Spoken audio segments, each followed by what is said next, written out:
America's homelessness crisis continues to be an utter catastrophe. Once vibrant cities across the nation have turned into open-air drug wastelands, and the situation only seems to get worse.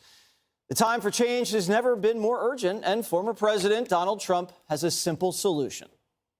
When I'm back in the White House, we will use every tool, lever, and authority to get the homeless off our streets. And for those who are severely mentally ill and deeply disturbed, we will bring them back to mental institutions where they belong, with the goal of reintegrating them back into society once they are well enough to manage. Trump's plan to bring back mental institutions might not be that radical. Boston is planning for a 35-acre island facility to combat homelessness, addiction, and mental health. Greg. Yes. Are they stealing the island idea? Yes. But the sad thing is, if they do this, how will MSNBC survive? They're going to lose all their anchors and almost all their viewers. But therefore, the left has no solution, because you have to let the mentally ill person make the decision for themselves, and they can't do that. So they're left festering and dying on the streets.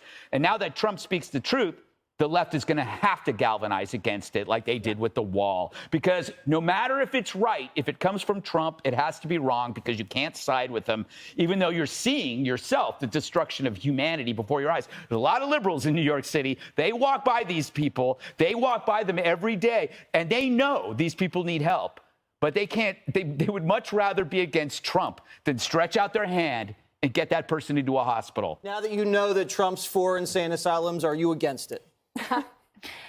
So this idea is something that's actually popular in a lot of liberal policy circles, not necessarily insane asylums, because we do know that these huge, large-scale psychiatric facilities were shut down in the mid-1900s because of inhumane treatment, right? That people were essentially just being put in padded rooms and we're getting things like lobotomies and not actually being cured of what they have. So if you can find a solution where you have good staff and you have doctors that are going to help people and not just keep them in a proverbial cage, there are a lot of people that are for that. There's also a difference between creating a community, which is what the Boston plan is, and just putting up these mental facilities. And I think that you could find really good common ground then between Trump's plan, which, by the way, he also had going into COVID. This is something from his administration, but then we were overtaken by the virus and they didn't get to move forward with it.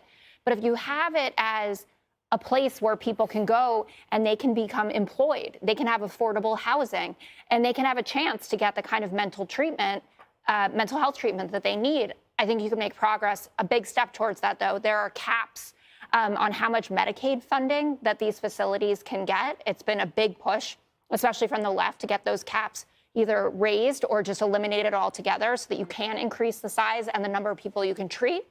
I would be for that, but are you saying involuntary? I'm pro-involuntary. Well, I get that. Yes. You don't have to say some yes. People, no, I know that. On the show, I don't feel much pressure to say what the rest of you are saying. No, I think that when you look at a case... You should, Jessica. You really should. Well, I don't, which is how I keep my job. Like Jordan Neely, right, is the perfect example where I think everyone would agree that that was a good candidate for involuntary commitment. Yeah. The point is that there have to be a multitude of options. There are some people who are dangerous and violent, and there are other people who you could talk to who would go voluntarily. Yeah, but they never do. I don't know if they have the option.